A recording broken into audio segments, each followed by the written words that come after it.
Okay, so good afternoon, everybody. I am here today to speak to you concerning this very touchy subject. I'm not going to wait for anybody as long as I get the confirmation that the sound is good enough, which I think it is. I'm able to know that because of what I do normally. And then let me see if I can get, oh my goodness, I wish I did that before. All right, I can. So I was going to get my notes and put them on the on the comments here so that you would be able to see my notes, which I'll be sharing. But like I told you, I am sharing on 5 key issues concerning this whole debacle. It's quite a touchy debacle. So I want to thank you guys in advance for making time to come through here. This is going to be a very, very deep conversation. And it's a very hearty conversation as well. So let's begin by setting the tone. So unless you crowed from under a tree, because I do realize a number of people do crow from under trees. In other words, they don't know what's going on. We recently, over the last week, have had some very, very interesting videos that came out. These videos were purportedly, allegedly leaked. We're not sure if they were leaked on purpose or they were leaked accidentally. It really doesn't matter. The point is they're out there in the public. And so it began with one video. There is a young, well-known, apparently, I didn't know her until this incident. I had no idea who she was. So there's a young influencer on IG. And I think she's both on IG and TikTok and on Facebook as well. She is 21. I only learned listen recently. Sorry, Sharon. Sorry. So I only learned recently that she's very popular. I honestly didn't even know who she was. And she has platforms. She does ads. She's a brand ambassador. I don't know for who, but she's a very seemingly popular girl. She's 21. I learned that she's 21 recently. I didn't know that about her either. And so she had a video that leaked of her performing oral sex on someone. Very graphic, I must say. And sorry, I even watched that video. Horrible. But then it leaked out. And so there was a lot of hullabaloo about it. There was a lot of talk. I joined the bandwagon in speaking quite strongly about it. And then from there, after speaking about it, there was a lot of people that came on and said, hey, oh, sorry, this too shall pass, blah, blah, blah. There was a mixed grill of reactions, I must say, on the public fora concerning the same. I was, as usual, quite hard. I said, if nobody else is going to say it, I'll say it was wrong, blah, blah, blah, blah, blah, blah. I said what I said. And then as we're getting around to settling with that, then there was the accusations. A gentleman who is well known, producer and founder of a TV show called The Icon, Zambia, was accused of being the person in the video. Well, that got him into hot soup with the authorities. They had him detained for 2 days.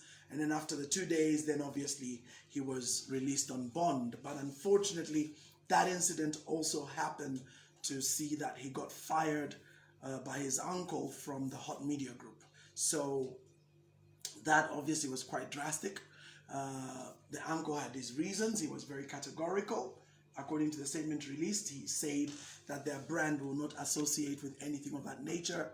And so he's not going to have a part of it. So that's what happened, which was quite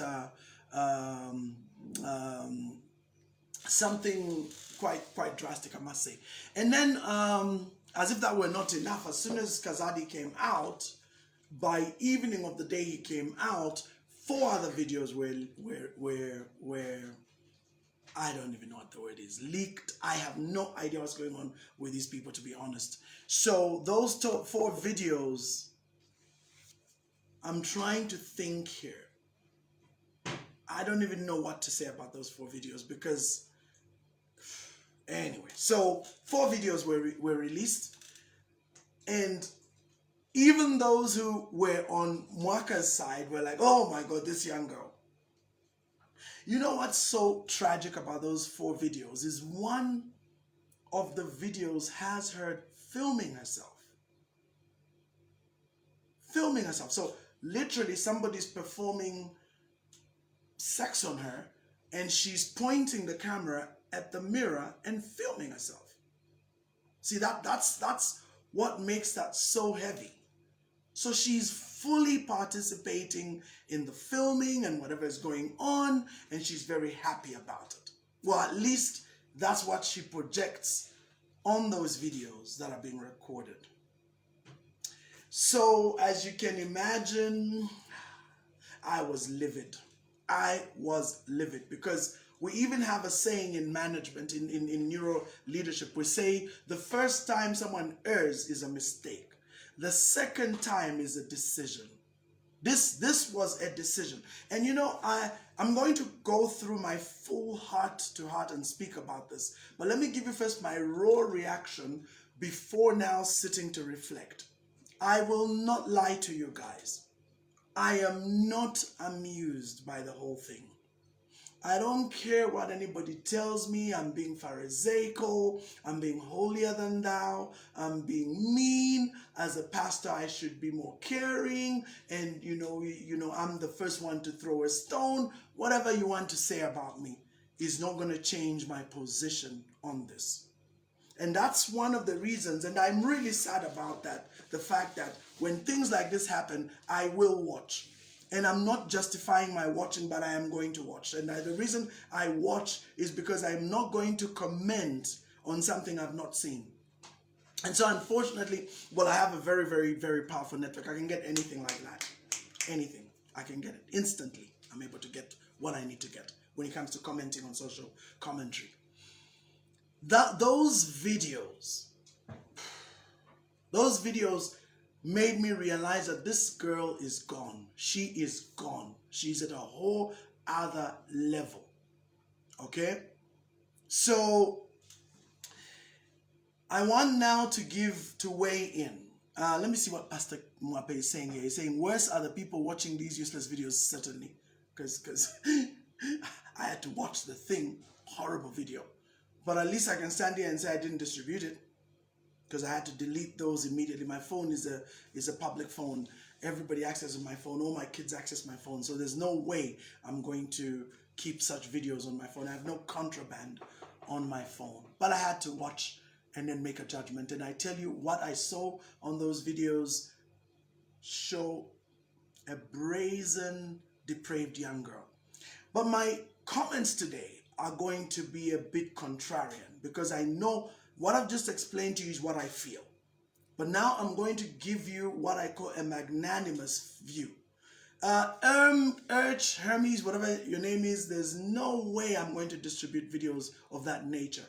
I did not forward videos to anybody. They are deleted. They are not on my phone. Because we don't keep such material on phones, especially mine. Sorry. My phone cannot contain or keep such rubbish. So anyway, let me get into my views now. Now, these views I'm about to give you transcend what I felt. Because as a person, as a clergyman, as a Christian, the first reaction I had was visceral.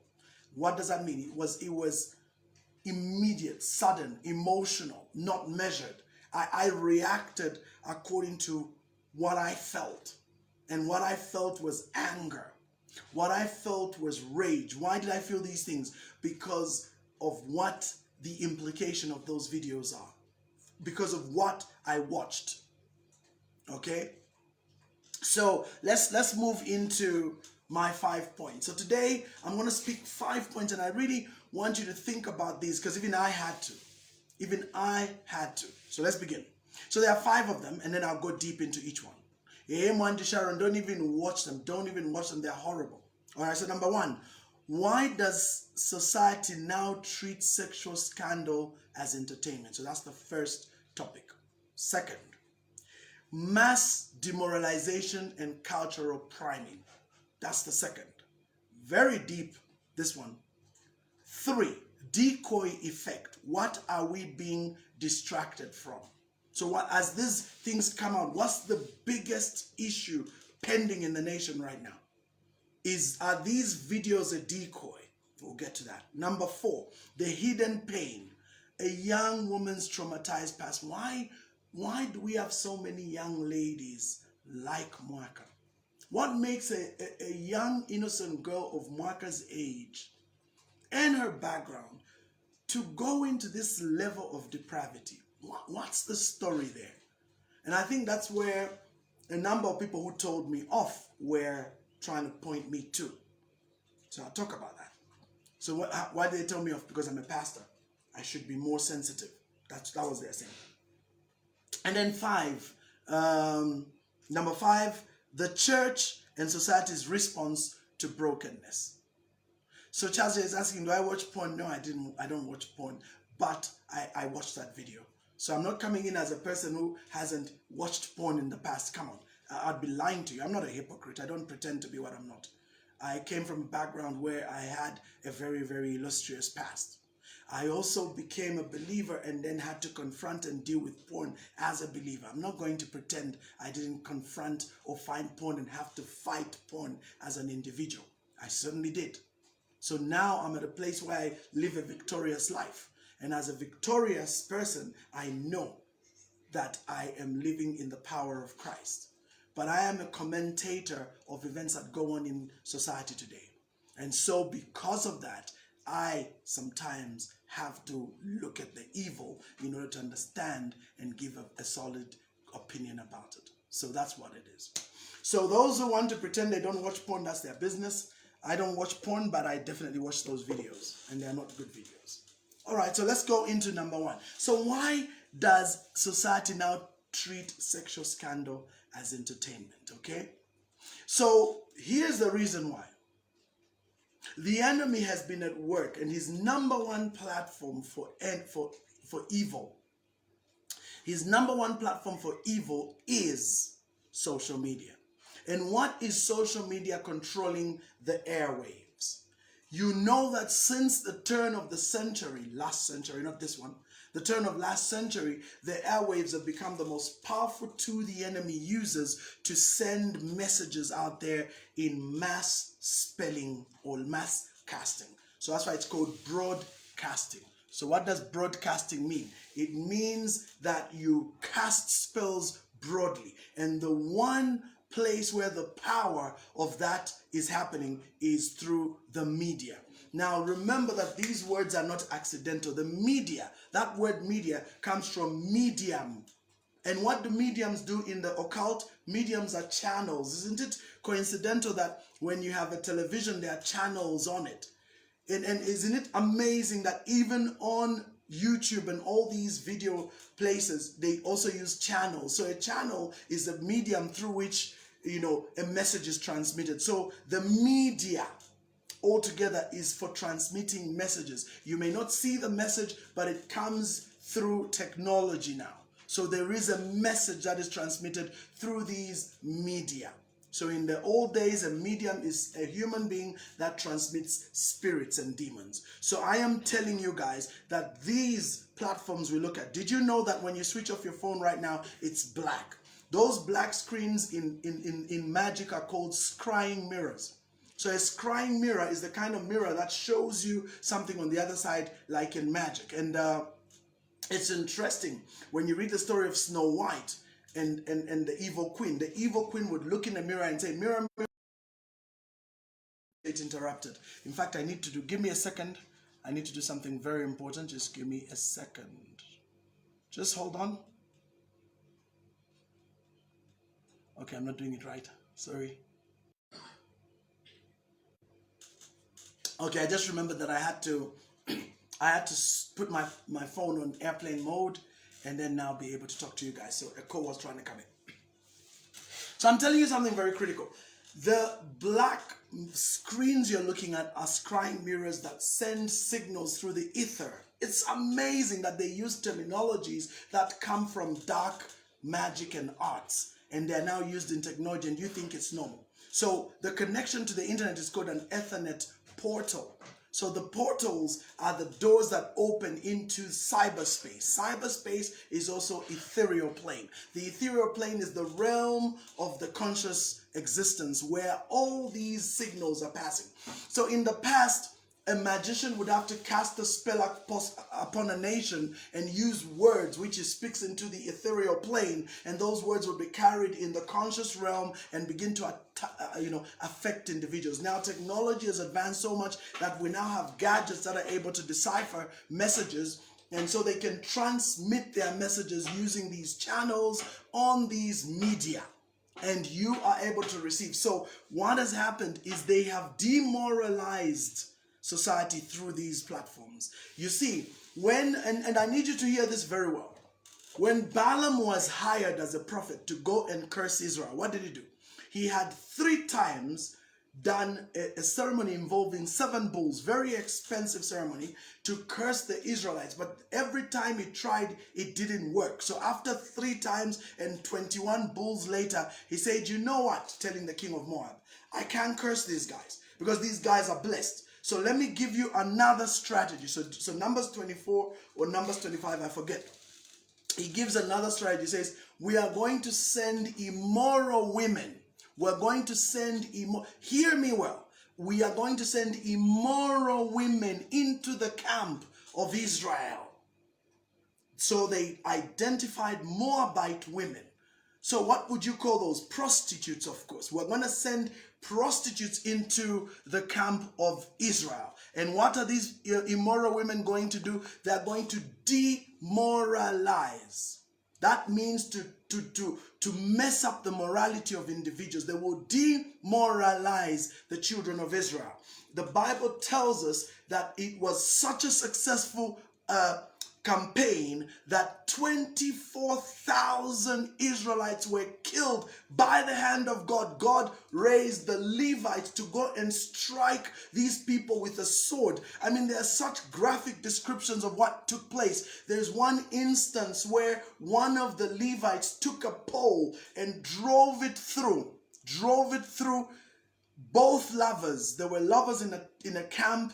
2 people committing immorality. The Bible says he came and drove a pole, a tent peg, through both. You see, you people don't understand what's going on there. Balaam was successful. Balaam was successful. How was he successful? Doc, I acknowledge your presence. Thank you, sir, for watching. I don't know if you watched that long, but hey, thank you. So Balaam was successful. What did he do? He didn't use a hex. He didn't use a curse of his mouth. He used the power of an immoral woman. He sent immoral women into the camp of Israel. Ladies and gentlemen, that's what this is doing. That's what the social media is doing. These young girls are posing half naked. These influencers are using their sexuality. What you don't see, brothers and sisters, is they are using the Balaam strategy, in case you haven't woken up. So I get shocked when I hear church people telling me, hey, you're being too difficult. You're being so judgmental. Well, what do you call what they're doing? How do you want me to frame it? How do you want me to frame it? This is the strategy of the enemy. He is using immoral women. Go read Numbers 24, Numbers 25. Immoral women. This is also what Jesus talks about in the book of Revelation when he's talking to the 5 churches. He says, do not be like the prophet Balaam, who sent immoral women into the camp of Israel. My brothers and sisters, you have pastors right now, you have prophets, you have bishops right now who are demoralized. My brother Jacob was even saying, what kind of believers are we? If you're a pastor and you are sharing those videos, it means that you have partaken of the immorality. I mean, to such an extent that one of our gospel brothers accidentally posted that thing on his status. This is a gospel musician. I'm not blaming him. I mean, technology can mess us up. So he had a technical breakdown, and then, you know, Z-Now blogger was even making fun of it because he said his lie failed to work, because he then said I've been hicked instead of saying hacked. But my point is, I'm not blaming Kings. He should have just said, oh my God, sorry guys, this was accidentally posted. That's all. He should just say that instead of trying to cover up to look like, no, somebody's hacked his account. No. The truth of the matter is that the work of the Balaam spirit is on this nation. The Balaam spirit has sent these immoral women, And sorry to say, Mwaka Halwindi is now the current immoral woman to do this. But there's a whole bunch in the past. Okay? So there's a whole bunch from the past, starting with the queen of it all, Iris Kaingu. Yes, Iris is regretting what she did, but it doesn't change the fact that she was also used by the enemy to demoralize. How many of us watched that Iris Kaingu video? Then you had Ruth Ronnie with, what's his name, Bobby East. How many people watched and shared that video? Then you had the deplorably, shockingly depressing to watch, sickening video of the minister David Mavumba. How many people shared that video? And now you have Mwaka Halwindi on steroids because she didn't do just one video. She's done 5 and counting. How many people are sharing those videos right now? How many are watching those videos? How many are talking about those videos? That's the Balaam strategy. Send immoral women. You may call me names, but that's exactly what Halwindi has demonstrated. She is an immoral woman. She's 21. She's an adult. If she committed a crime right now, she would be locked up as an adult. If she was 17, that would be a different story. She is 21. That means she is precisely that. She is an immoral woman. She's an immoral woman that has been used by the enemy, the Balaam strategy, to send, hey, 17 videos, Jesus in heaven. Anyway, so you imagine the level of demoralizing. By the time Mwaka's done with this, there's something Simon Mwaka said on his platform yesterday which blew me away. Whether it was yesterday or the day before, he said something very interesting. He said, now that men have watched that video, the videos of what this Mwaka girl has done, they are going to now reach out to her and they're going to ask to pay serious money. That's what he was saying on his platform. They will pay $10,000, $20,000, $50,000, even went all the way up to $200,000. I think he's just exaggerating, but hey, people will pay money. And if I'm looking at Mwaka and what she represents, I think she's going to take the money. I think she's being put on that whole thing going on with the pressure, and I don't know if she has the moral capability to refuse such offers on account of her behavior. I don't think she has the capacity. So essentially, guys, this is like next level stuff. This is next level stuff. So this is the Balaam spirit. That's why sexual scandals are being entertained. And what is going on really here is boundaries are being eroded. That's what's happening. The level of immorality in our nation is going to a new level. That video, hear me and hear me well, that video has been reproduced in many homes secretly, in many lodges, in many hotels. That's what it is. That's what it is. So the enemy has been sending these things through the airwaves. So remember, number one, that's the Balaam strategy. And so the only thing you can do here is really to take stock and realize that's the enemy's strategy. He's using social media, he's using the airwaves, and these airwaves are working very powerfully to demoralize people. Your capacity to start. And I'm glad that Lee Benjamin Diddy brings it up. I like what he said, especially universities. That's right. Even in my time, universities were already quite bad.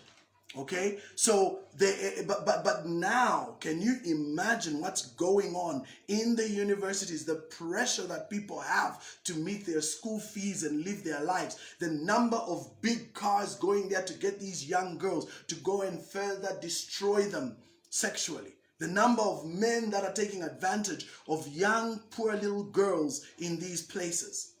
Okay? So, we cannot, I get pretty ticked off when people say, you should not be, somebody was telling me just now, the problem, Rev, is you're bringing this up more and more. You're making it worse. I said, you know what? In psychology, one of the methods, which is the worst method of dealing with any issue, is avoidance.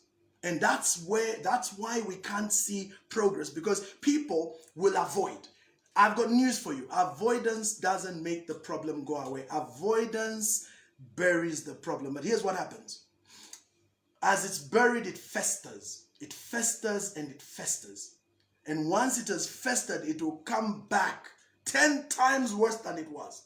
We cannot avoid this topic, my friends. What Mwaka has done is the exposed one, but there are 30 to 50 hidden stories we don't know about going on right now, even among the clergy. I don't hide or lie or go away from saying these things because I've said it before. Even among the clergy. I'll deal with the church later. So, unless we have honest conversations, to use the word of my good friend Coach Stead, unless we're ready to have honest conversations about this, we're not going anywhere. And what I'm doing today, honest conversation. I'm openly talking about this. I'm not going to hide it. So that's number one. Let's go to number two. Mass demoralization and cultural priming. That's number two. Okay, mass demoralization and cultural priming. These are my notes, by the way. I'll post them afterwards. Okay. So in mass demoralization, you need to realize that there are two things. So how repeated exposure to scandal desensitizes the public. This is desensitization. This is desensitizing people. The more you see evil, the more it becomes normal. Okay? You see in South Africa, you know, they are so desensitized to murder. It's normal. You can go in the middle of the street in Hillbrow and or Alexandria, the township, and somebody is shot in cold blood in presence of everybody. Everyone will scamper, of course, because those are gunshots. But after that, people will continue their business. They'll be passing that body like it's a dog. In Joburg, no one cares about dead bodies in South Africa. In Zambia, the whole country would come to a standstill. We'll all hear about it. Not in South Africa. In South Africa, specifically Johannesburg, they are so desensitized. You know, this thing doesn't matter to them. That's what you call desensitization. Why are they desensitized? Because crime is there every day. There are reports about crime. And it reaches a point where it's normal now. So, for example, President Trump made a big deal about the farm murders. But what President Trump didn't do, which Ramaphosa and his team did a good job on schooling him, was to show him that the farm murders pale in comparison to the normal murders that go on in South Africa every day. Exactly. It's like maybe 10% farm murders, 90% just normal murders. Murder capital of the world, Joburg. Okay. So that's what desensitization is. Here in Zambia, these sex videos are becoming normal. I mean, let's not pretend a very high influencing lady on our social media platforms about 2 years ago did a twerking video. She was literally holding a camera, pointing it at the mirror, and twerking in the most sexually suggestive manner. What's that? Why would she do that? Answer: the Balaam strategy. Send immoral women into the camp.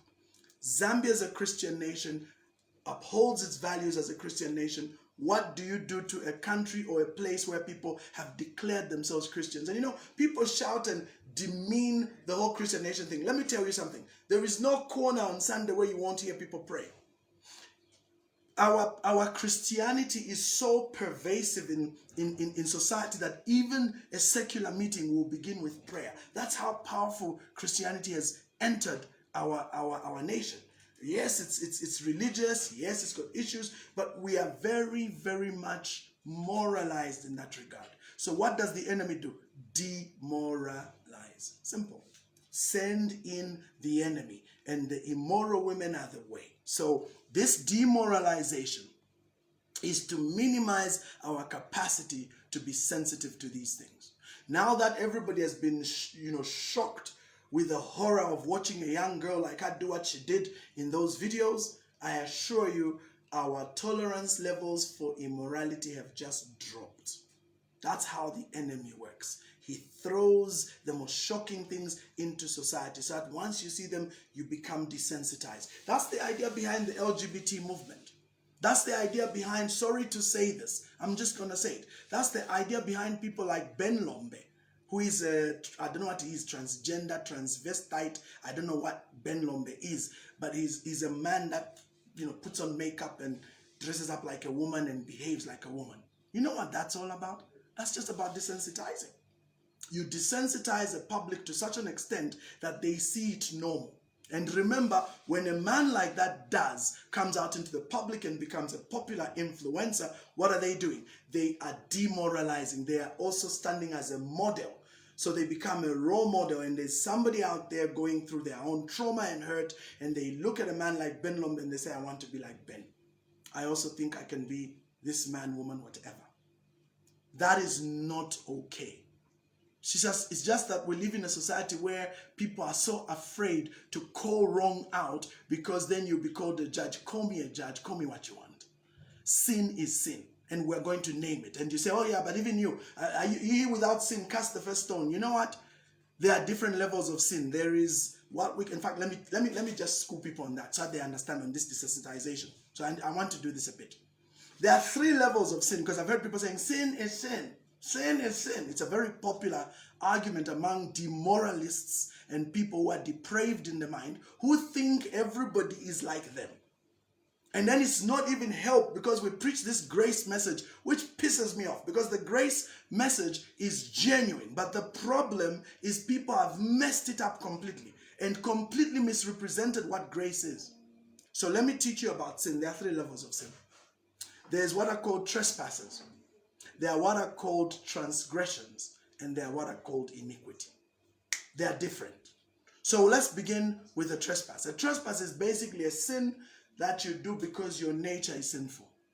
So you find you're driving, somebody cuts you off, and then you swear. You know, the Bible says, out of the abundance of the heart, the mouth speaks. So there are some people whose heart is abundantly full of swear words and evil. Because of whatever background they come from. So they swear all the time. So the moment they see something like that, then they just swear. Then they go, Jesus, forgive me. Yeah, Lord, I'm sorry. I shouldn't have said those words. Okay. So that's the first one. That one we call a trespass. When Jesus said, forgive our trespasses as we forgive those who trespass against us. You see? We know that we have these trespasses. This is where you go out. So a trespass, you are in a hedge. You're hedged. And then you step outside the hedge. That's a trespass. So you didn't intend to go there, but you went there. And so when you're there, then you realize, oh my God, then you come back in. So there are those little sins, the little foxes that, mess up the vine, that all of us find ourselves inevitably doing because our nature is evil. This flesh is something we battle every day. And so we battle the flesh, we battle our heart, which is continually evil. The Bible tells us that the heart is exceedingly wicked and depraved. Who can know it? So the heart of man is like that. So the soul is something we battle with every day. So that's what trespasses are. But then the next level of sin is a transgression. Now let me explain that. And if you want to understand that, what I'm telling you, you realize that even if you go to the law, in the book of Leviticus and in the book of Deuteronomy and all these books in the Bible, you will realize that when it comes to these types of sins, they had different punishments. So to a greater sin was a greater punishment. To a lesser sin was a lesser punishment. So people who say a sin is a sin are very misleading and wrong. Okay? So you have to understand that the world has made it look like all sin is sin, and we are all sinners, and we can't break it, we can't make it. I'm going to come and tackle that just now. So the first is trespass. The second is a transgression. What is a transgression? It is a deliberate sin. For example, adultery, fornication, robbery. These are not sins which just happen because you have trespassed as a person, you have a problem, you're a human, you've got the flesh to condemn. No. These are sins you plan. You literally say, okay, I'm going to go and I'm going to sin today. I'm going to drink. After drinking, I'm going to get a prostitute and go sleep with them. That's a transgression. Because it is not accidental. This is something you have deliberately set yourself to do. So there's a difference, my friends, with that. That's a transgression. And if you notice, even in the Bible, even in the times of the Bible, the punishments for transgressions were more severe, which included being stoned to death as an adulterer. And there were so many other events which if you did, you would definitely be killed for them. So you got to understand that is what a transgression is. So a transgression is a deliberate sin.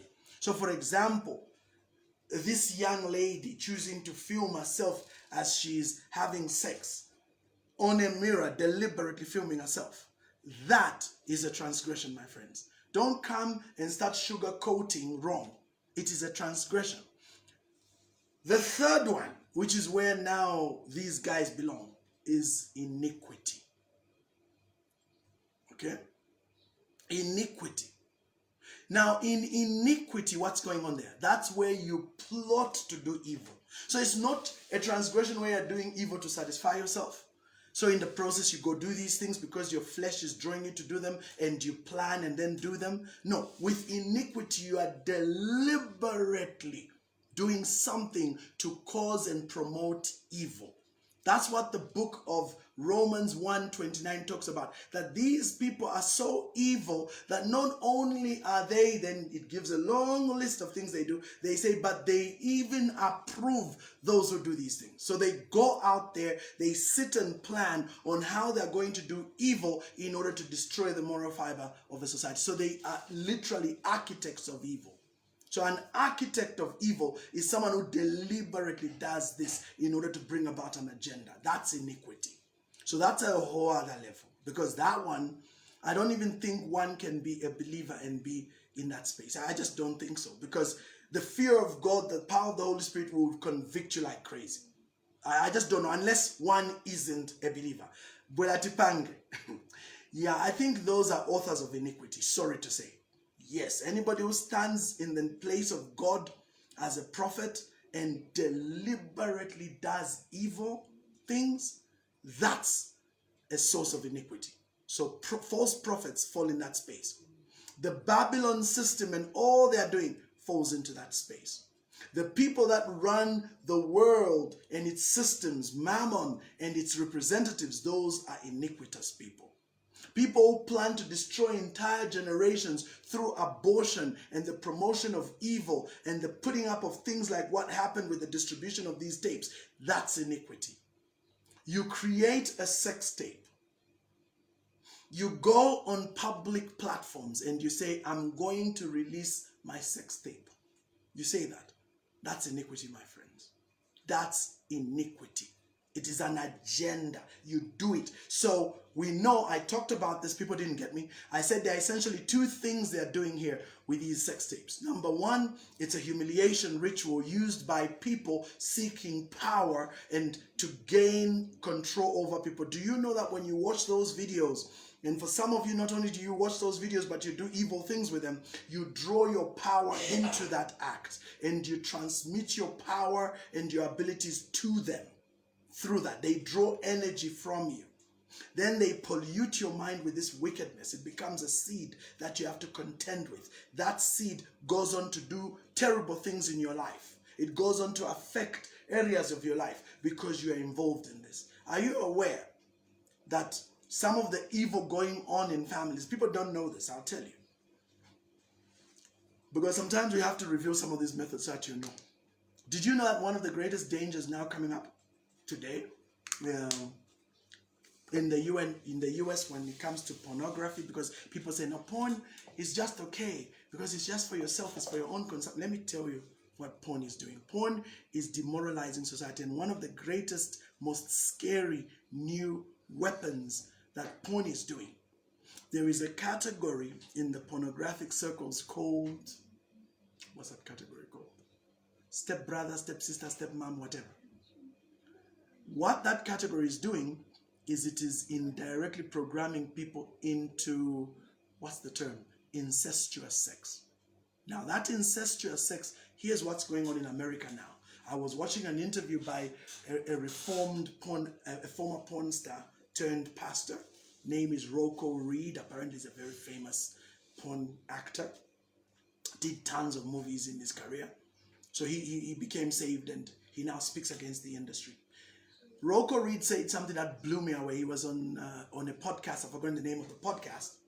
And this particular podcast, he said something. He said that the latest danger that has come up in America now is younger and younger people are being defiled sexually. younger and younger, like 9, 10, 12-year-olds are being defiled. But here's the scary part about that, because we know even here in Zambia there's a lot of defiling going on. But there's something that he said which really shocked me. He said when they did research on this, they discovered that this is happening, but it's coming from members of the household. It's incestuous. It's older brothers or older sisters defiling the younger brothers and younger sisters. Yes. Where is that coming from? Those horrible videos. So do you see? And the numbers are very large now. It's not even something, it's a national epidemic now. So they are discovering that all this incestuous sex is going on because these kids are watching these videos and they don't have any capacity at their level to distinguish between fantasy and reality, and they want to go and experiment in real life. That's scary. That's what's going on. So you see, guys, this Balaam model is not a joke. That's iniquity. These people who create these things know exactly what they're doing. Even the people in the industry, they know exactly what they're doing. It's not accidental what's going on with these musicians, whether it's a Beyonce, whatever. All that stuff is deliberate. There is an agenda. It is iniquitous in origin. These are wicked people of the highest degree.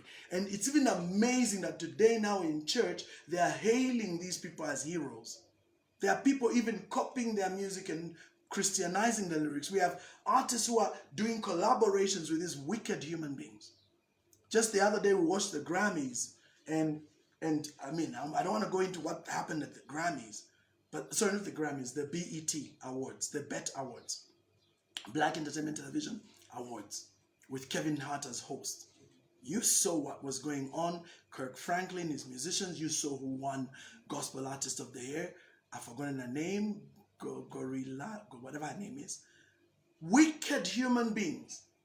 This is literally Jezebel on stage, and because the woman looks like a sex poster, and that's the person singing the gospel. Like, are you serious? That's why I always say, and people misunderstand me, I say, let's distinguish between gospel music and ministry, because gospel music is just a genre, an art form. So anybody can sing it. All you just need to do is just put some Jesus in there and make the music emotional, and you're good to go. That's it. There's nothing to do. Glorilla, that's right. Thank you, Jeremy. So she won Gospel Artist of the Year. Glorilla? Are you serious? Yeah. So that's the danger we face, my friends. We live in a really bad era, and the demoralization is getting stronger. So the role of social media in normalizing previously taboo behavior, we have to speak about it. That's why I'm here. And yes, I'll get all the bullets, but somebody has to start. And once I do it, there are probably going to be others who will be able to do it. But either way, someone has to start, and I'm the one. I'm going to start, I'm going to say it, and if I get shot, it's okay. If I don't get invited to meetings, it's okay. I am going to do it either way. So we moved away from mass demoralization and cultural priming. But basically, in fact, I didn't mention that. So cultural priming, that's the idea where you deliberately keep dropping this immoral stuff in the hearts and minds of people.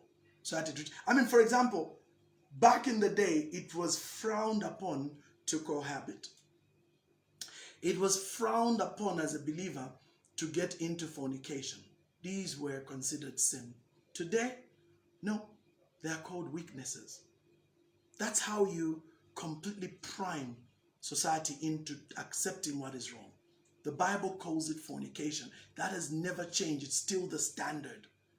But you see, we're at a place where now it's normal. Pastors are even saying, no, we are all winning. We are all weak people. We are all a work in progress.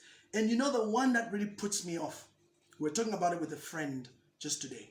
Do you know that pastors imply that living a holy, sinless life is impossible? Do you know that's what's being implied out there? Why? Because of the way people keep going on. We all sin. We all sin. You know what? What I know is the more you dedicate yourself into the likeness of Christ and the more serious you are in your walk with Christ, you can become like Christ. Yes, you'll still be a weak human with your trauma issues, but you will be a holy guy and your sins will be minimal. No, I'm telling you, I'm not even going to put myself there because I don't think I'm there, but I know it's possible. But the problem now these days, you're sitting under wishy-washy, weak, demoralized, adulterous and fornicating pastors and bishops who justify and excuse sin. And so they're telling you, no, this thing is very, we are all humans. We all fall once in a while. We are a progress. That's why you have weak people. And that's why when a girl like Mwaka goes and does what she does, do you hear anybody condemning from the pulpit? No. All of us. I am not in that us. I am not in that us. I'm not standing here saying I'm any better, but I am not among the us. I am not out there fornicating. I am not out there committing adultery. I'm not out there making passes and flirting with women. I don't do that. Because I refuse to do that. Why? Because I am a believer. I am a Christian. I'm a child of God. And as a child of God, if I'm not going to set the standard, my children, my family, they know me. Everybody who's around me sees me. I don't flirt around. I don't have inappropriate friendships with women. No. So me, I can stand here and yes, I'll be called names, but I'm going to stand here and say it is wrong. You cannot be there saying, no, Mwaka is a weak child. She needs help. Yes, she needs help, but she's wicked. She's wicked because she's being used as an immoral woman from Moab to come and defile the church. That's what she is. And let's call her exactly what she is. Let's not sugarcoat. No, she's a small child. She's 21. If she commits murder, she'll go in for life. She's not a child. She's an adult. Yes, mentally she needs more help. I agreed because she's 21, but it doesn't change the fact that in this country, when you're 18, you're an adult. So she is responsible for her decisions 100%, and we cannot sit here trying to massage and sugarcoat the behavior. No. So the priming is serious. They are priming and the church is falling for this hook, nail, and sinker. The church has completely forgotten.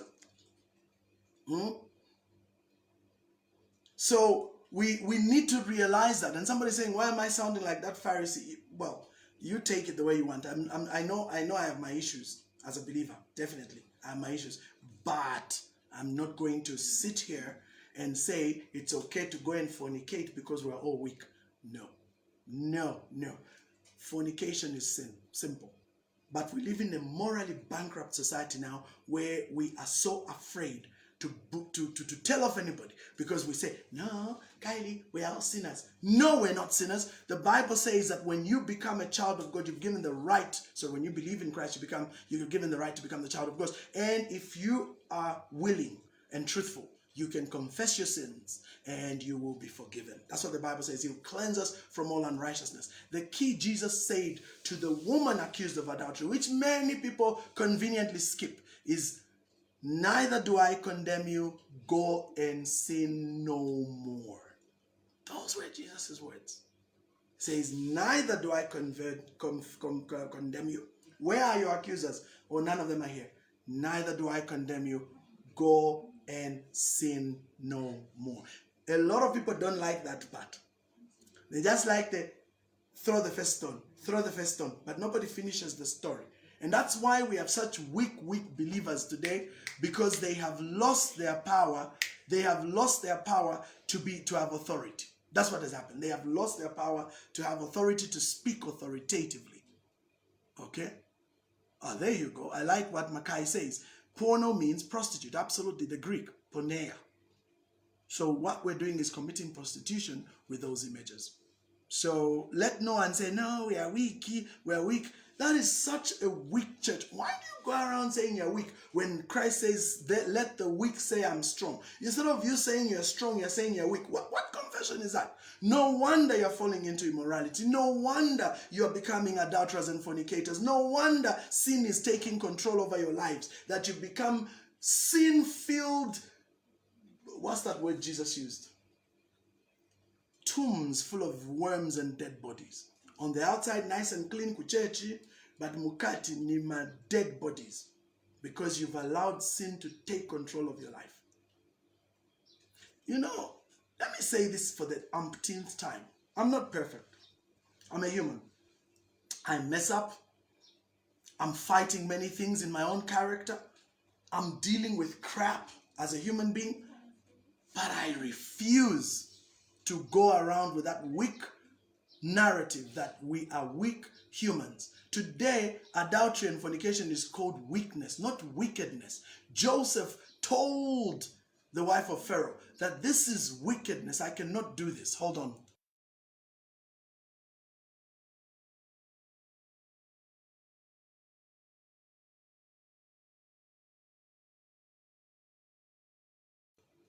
Sorry. So, you see, Joseph said to the wife, to Potiphar, I can't do this thing because this will be wickedness.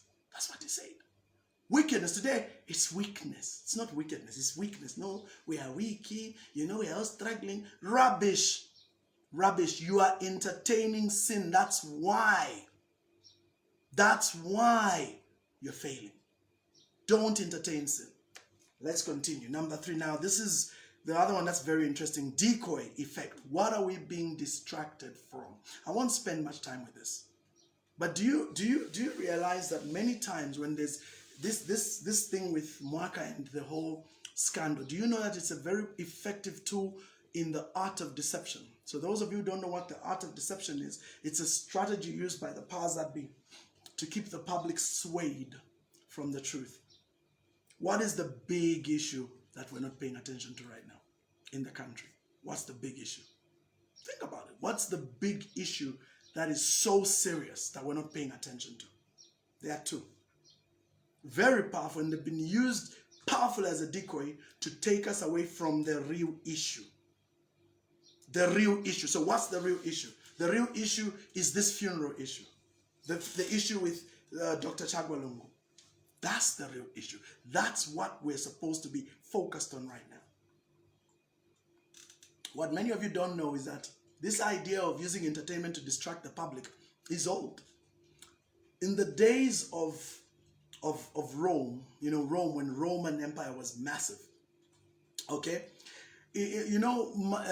when things would go wrong in the empire, what the emperor would do is he would introduce games. In fact, that's the whole idea behind the Colosseum. The Colosseum was built so that the public is entertained. And as you're being entertained, you take away your focus from real issues. That's what you do.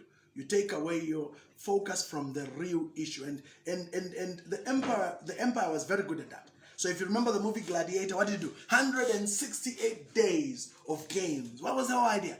To distract the public from the hunger and the political tensions and the issues going on in the empire by focusing on the games. So the gladiators were brought, fights were introduced, and of course at one point Christians were also a great entertainment because they would be burning them every day. The idea behind all that was to distract people from focusing on the real issue. Since those days to date, the enemy has used entertainment as a powerful way to keep people away from real issues. So isn't it interesting that these videos leak at a time when we are in a very tense situation as a nation? Now, whether these people leaked them deliberately or it was part of a bigger plan, no one saw, or there were some hexes and ceremonies done and then something is leaked in the spirit world and it comes into the Bible, we don't know. But what I know for certain is that this whole leak took our attention and has effectively taken our attention away from the real issue, which is the funeral issue. If you want to go a second stage, and I can push this is pushing the envelope, but the second issue is the Freemasonry issue. See? So stop talking about Freemasons, stop talking about the funeral, focus on this foolish girl and her foolish decisions. And then bring out more videos so that you get completely sidetracked and you no longer attend.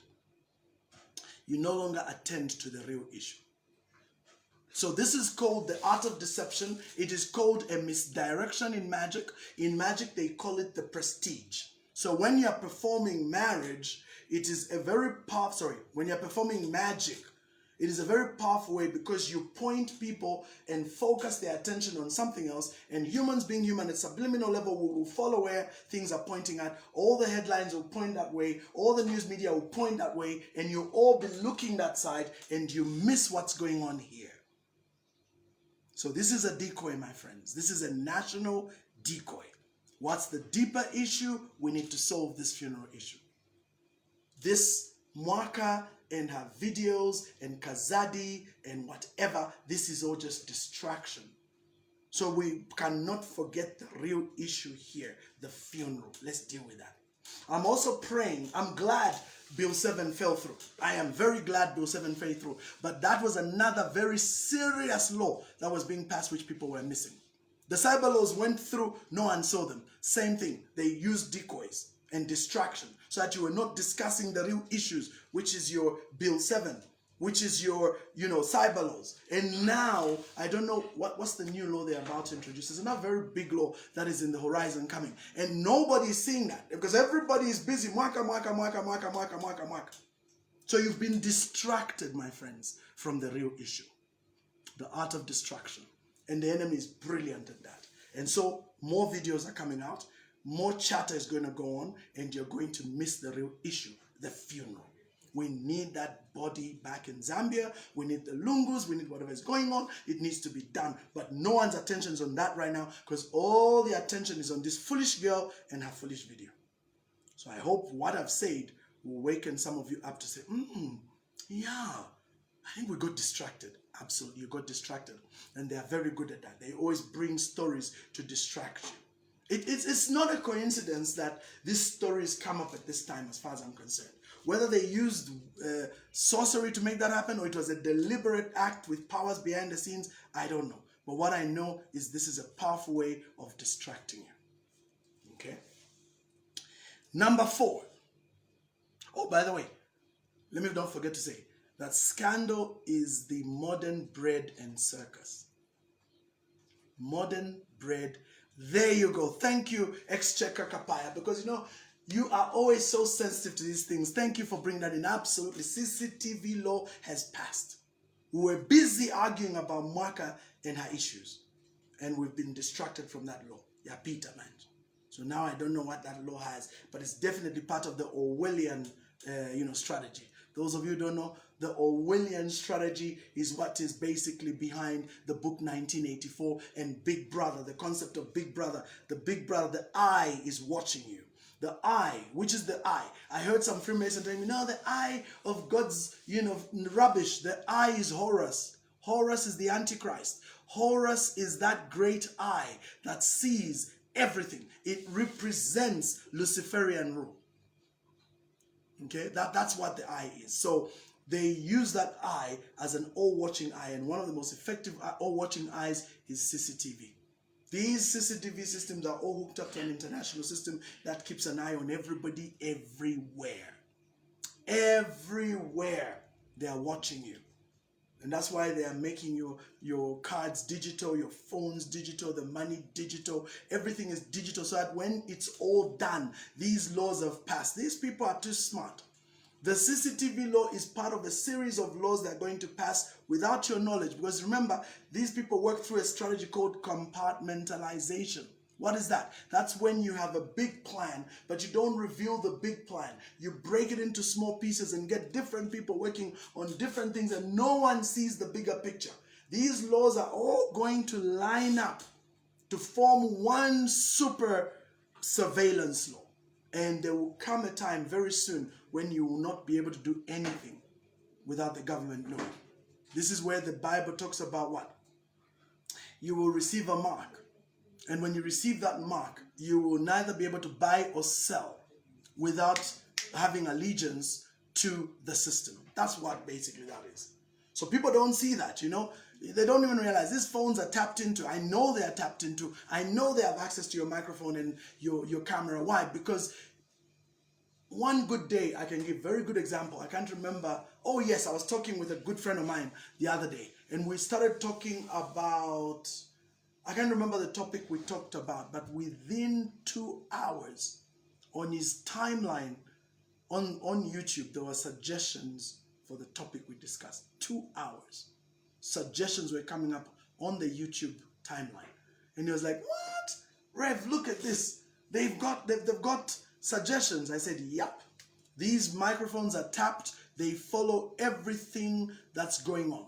They follow everything that's going on in your life. Where you go, what you do, what you discuss, it's all being followed. And that's what they're doing to line up. So a lot of you don't even realize that Mwaka is a bread and butter for bread and circus rather for today. She's your distraction. And like fools, all of us, because I include myself on that list, all of us are taking the bait and we're missing the bigger picture.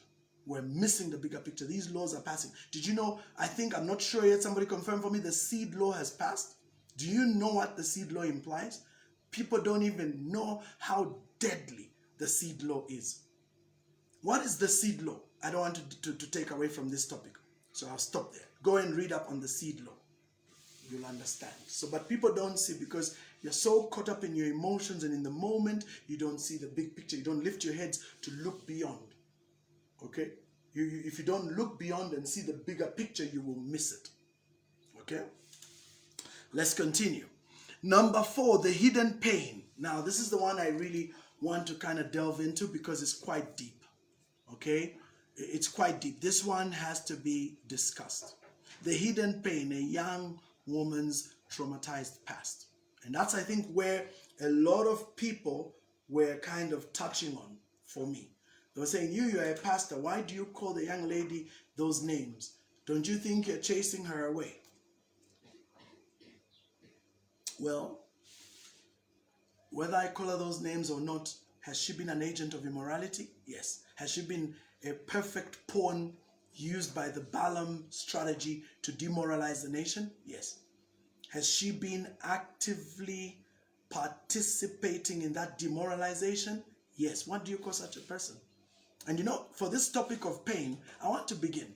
You see, a lot of people are very soft on Mwaka because, I don't know, because she's a woman, I guess, to a young girl coming from a well-to-do family, probably, middle class, you know, a likable person. Her social media persona is very nice. So based on this, we are, okay, I'm not going to put myself in that list. You are deceived into thinking she's a nice, wonderful little girl caught in circumstances. That's what you think. Let me flip the script a bit. Let me reframe this. And then you tell me what your answer will be. We have junkies in this country, right? We do. What do junkies do? Junkies go around beating up people, stealing from them actively, and doing quite terrible things. They rape people, they kill people, don't they? Yes. I believe that young 16-year-old girl that was killed in Kamala South, very touching story. Do you know who killed her? Junkies. So now, let's settle that in for a moment. When you do research, you will discover that many junkies are actually either juveniles or also young people just like Mwaka. Now let me ask you a question. Some of these have gone to rape people, kill people, beat people up, do so many things. I want you to answer me. Would you have the same sympathy you're showing for Mwaka for those junkies? And I just want to pause there because I want to see your answers. Would you have the same sympathy? Would you say, oh no, these are junkies, they are coming from a broken life. Instead of calling them names, instead of punishing them, why don't you talk with them? Why don't you help them to come to the Lord and be better? Yeah, I really, I'm dead serious here. Why are you so mean to the junkies but so nice to Mwaka? You know that there are some young men, 21, 22, who've been sentenced to, 20 years imprisonment for defilement. Who do they defile? Their younger siblings. Who do they defile? Their nephews in their homes. Who did they defile? Who did they rape? They raped somebody. And then what have they done? They have taken those people and they are locking them up for a long time. Why? Because what they did was deplorable. So is it more deplorable because A, it's a man, and B, it's a junkie? Is it therefore more deplorable? But when it's a young lady who is a prostitute doing prostitution, no, she needs help. She's a victim.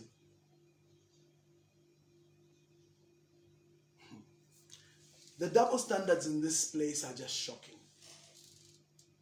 Every one of these people, the junkie, the robber, the defiler, and the prostitute using cameras to film themselves. Because that's what it is. It's still prostitution, albeit a different form of prostitution, but it's still prostitution.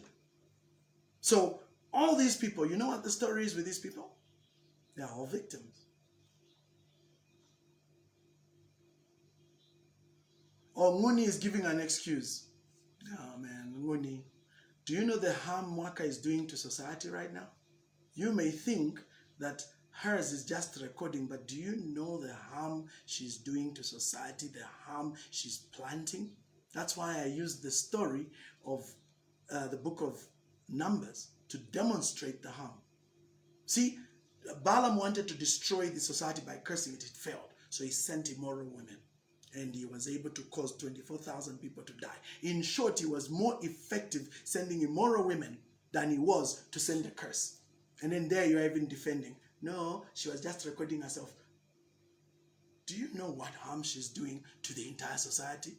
No, it's just okay. The day your child, Nguni, is going to find themselves in that situation, I don't know if you'll be talking the same.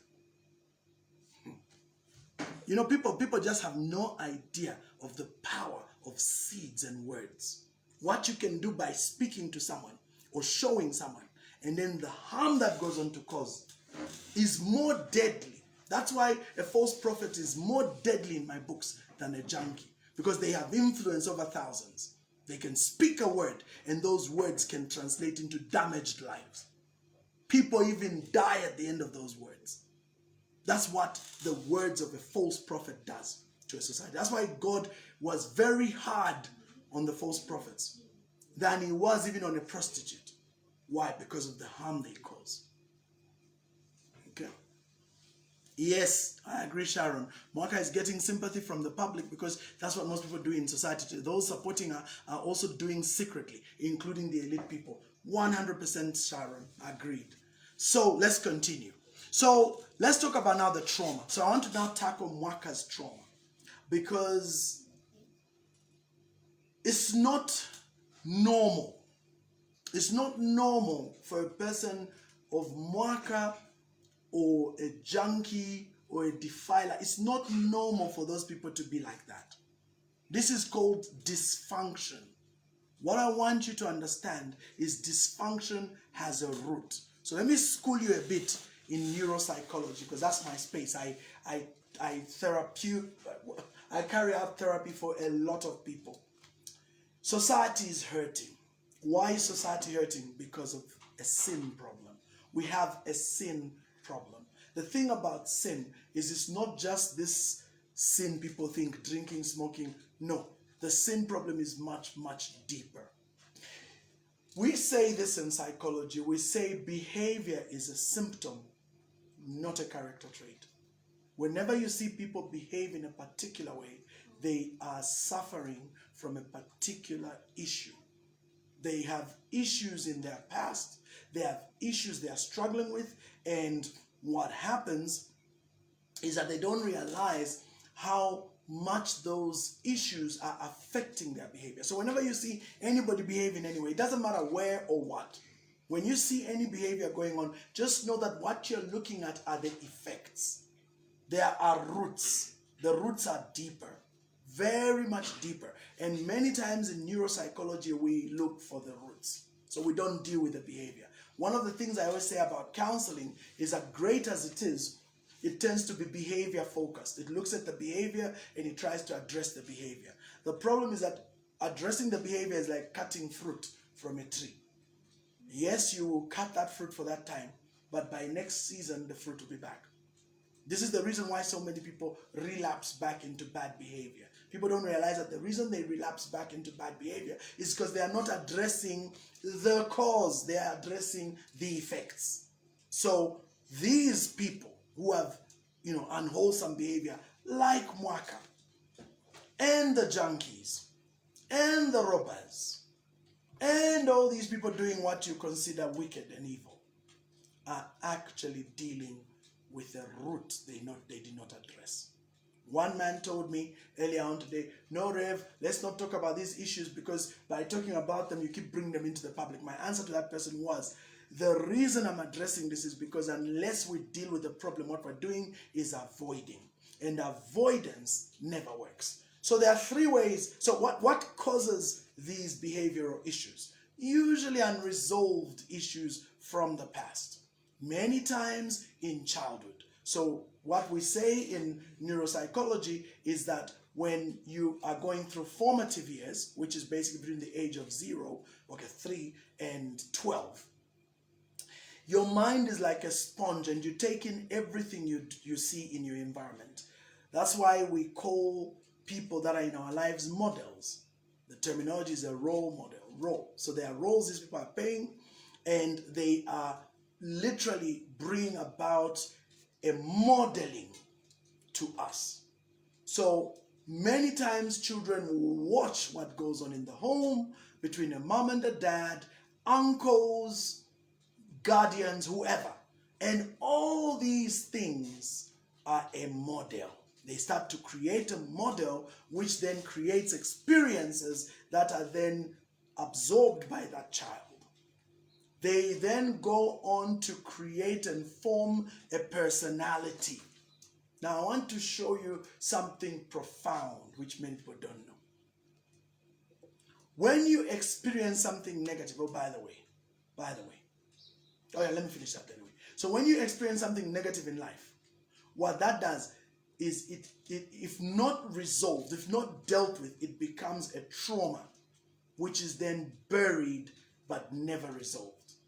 So trauma, many people when we say trauma, they always think of really graphic stuff like violence and rape and things like that, but you'll be shocked.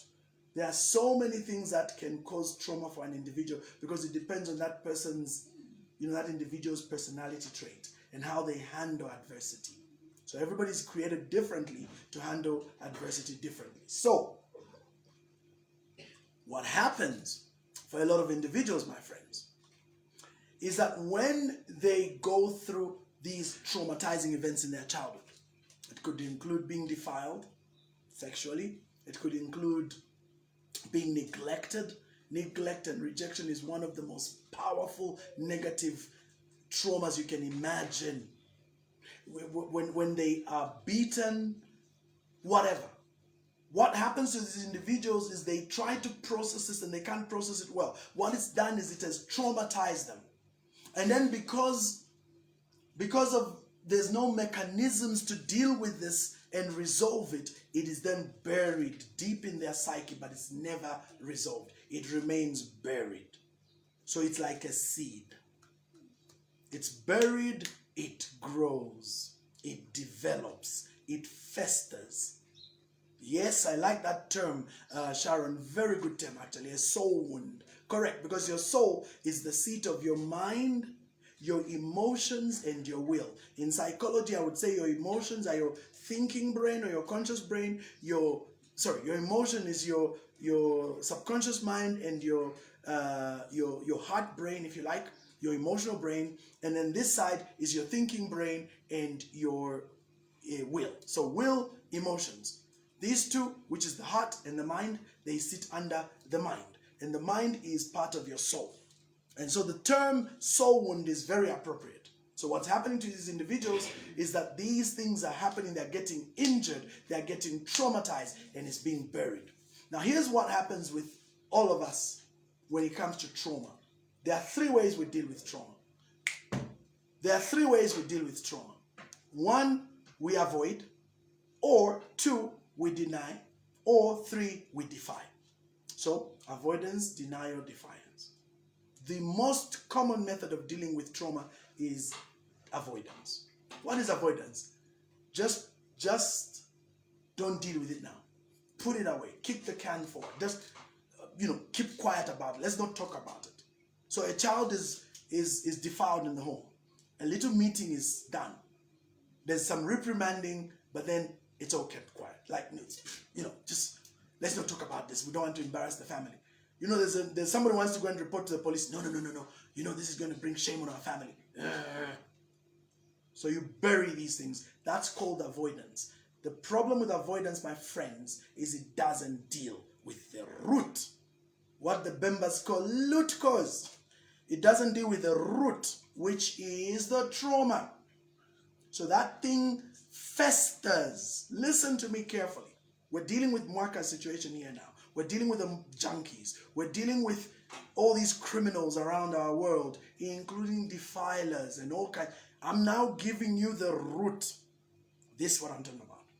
So it festers, it rots, it contaminates, and it comes to resurface in the most horrific way imaginable. So whatever you see Mwaka doing, that's a call for help. That's a child in pain. So yes, I said many things before, but now I'm dealing with this, the hidden pain, a young woman's traumatized past. People who behave like her are victims of trauma in their past. So let's talk about the trauma more. So avoidance is the most common. Let's not deal with it. Denial, especially for those who are not part of what's going on of the trauma itself. They will deny it, they'll pretend it didn't exist. In fact, they'll work so hard and prime everybody to a point where you even forget it happened. But the problem is, even if you forgot it happened, it's still there, buried somewhere in your subconscious mind, and it's going to manifest as a festered, rotten end. That's what happens, my dear brothers and sisters. It will resurface. It may resurface in young adulthood, it may resurface in marriage, it may resurface in old age, but it will resurface. I guarantee you that. It will come back. And when it comes back 10 times worse.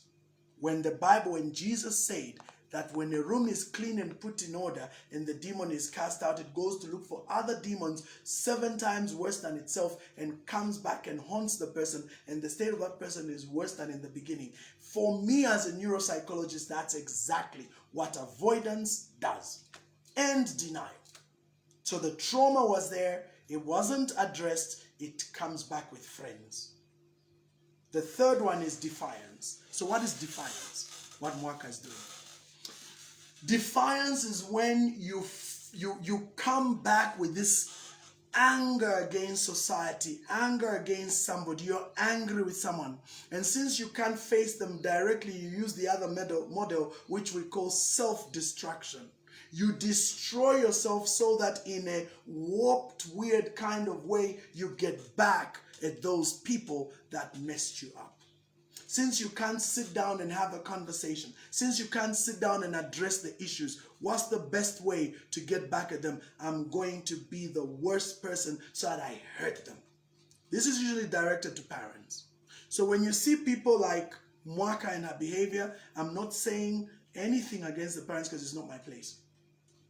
But as a person who's a neuropsychology therapist who's dealing with people all the time, I can tell you 95% I am sure this is a behavior to get back at them.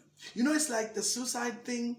Oh no, nobody cares about me. Since no one cares about me, let me just kill myself. But you know very well that by killing yourself, you bring great trauma on the whole family. So it's almost like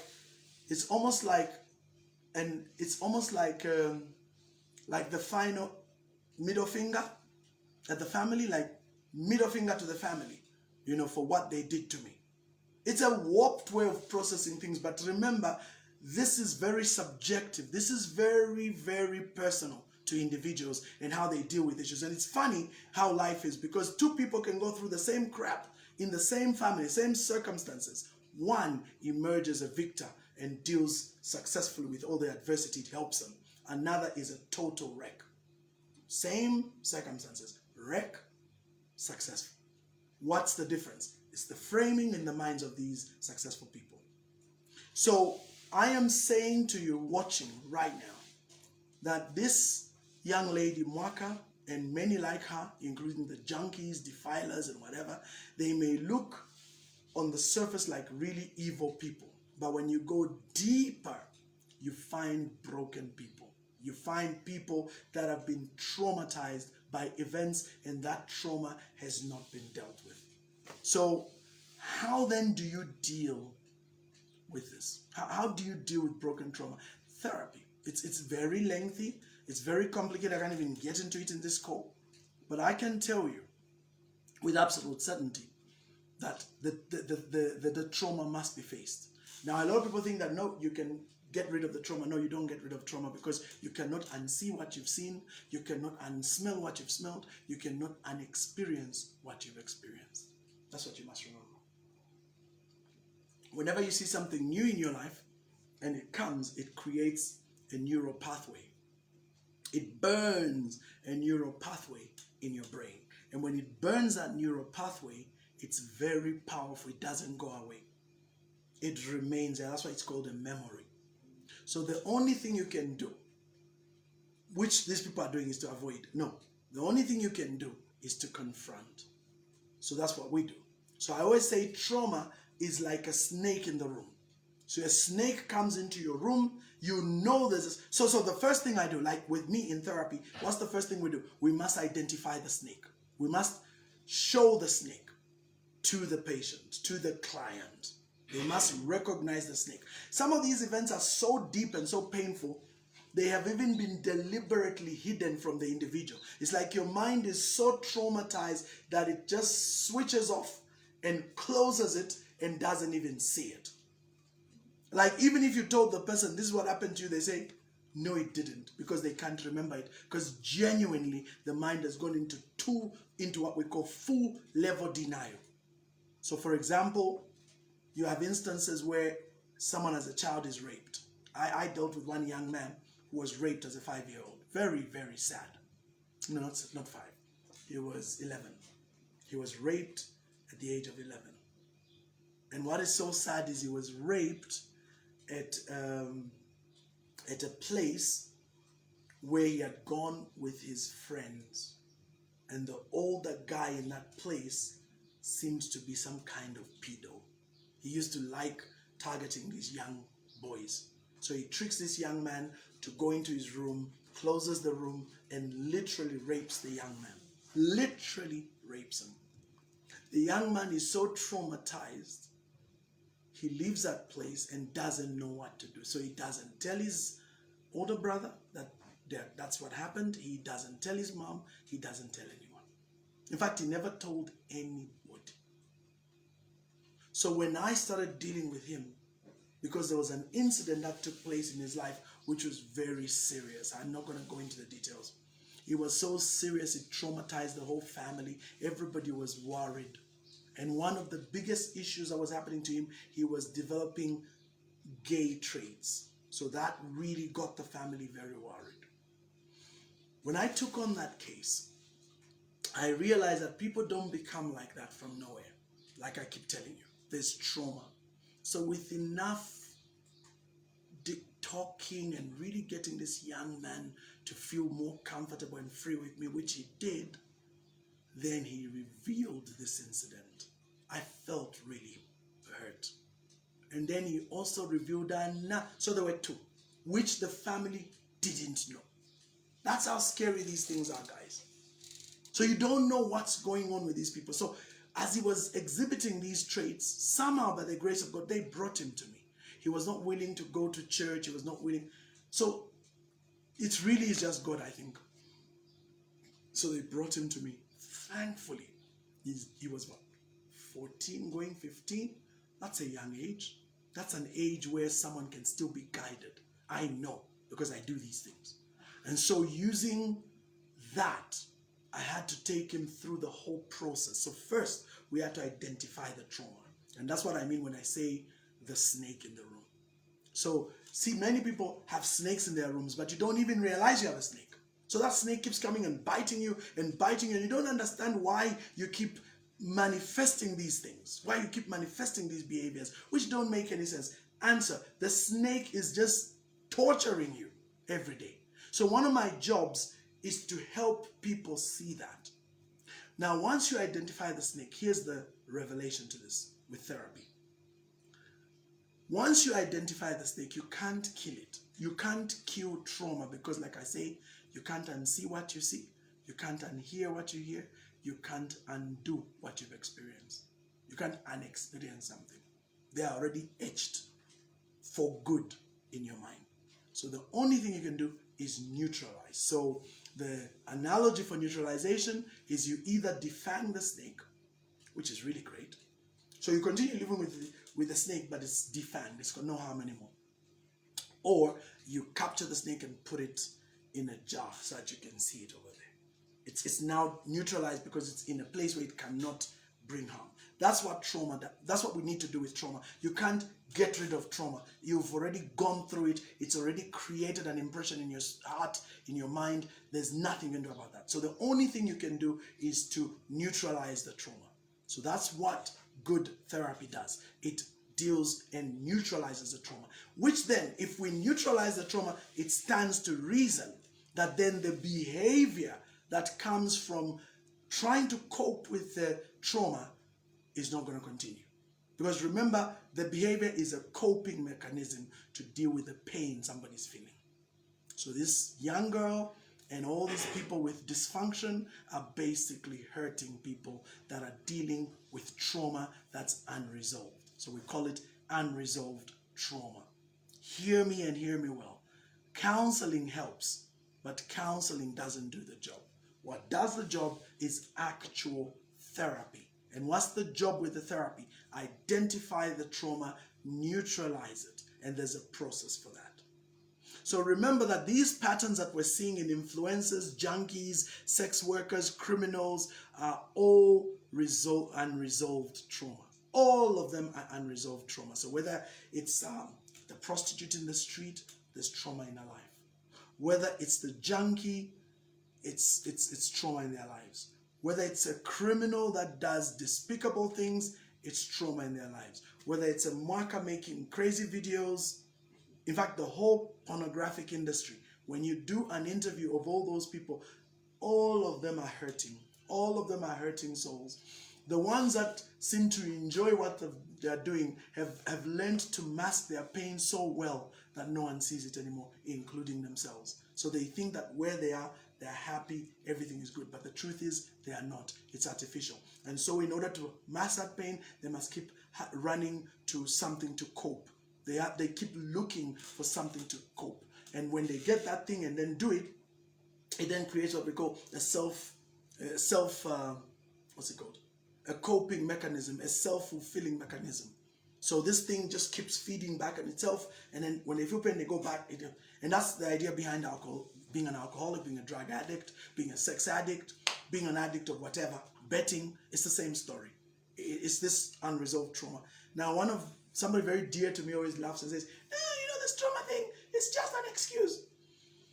Yeah, maybe it's an excuse, I don't know. But for me, I can tell you as a therapist, I'm dealing with it. I'm seeing it all the time. And so there are people that we've been able to help to break free of this trauma, but there's a lot who have not been able to break free. But the key is to deal with the hurt. So Mwaka and a whole group of people like her are basically traumatized. And what they need is therapy. But here's the thing that's interesting. Everything begins with realization. I have this saying I like to say. In order for transformation to take place in the life of someone, there first must be realization. But did you know that to realize, you must first get revelation? I've come to the conclusion that revelation is divine. I'll explain.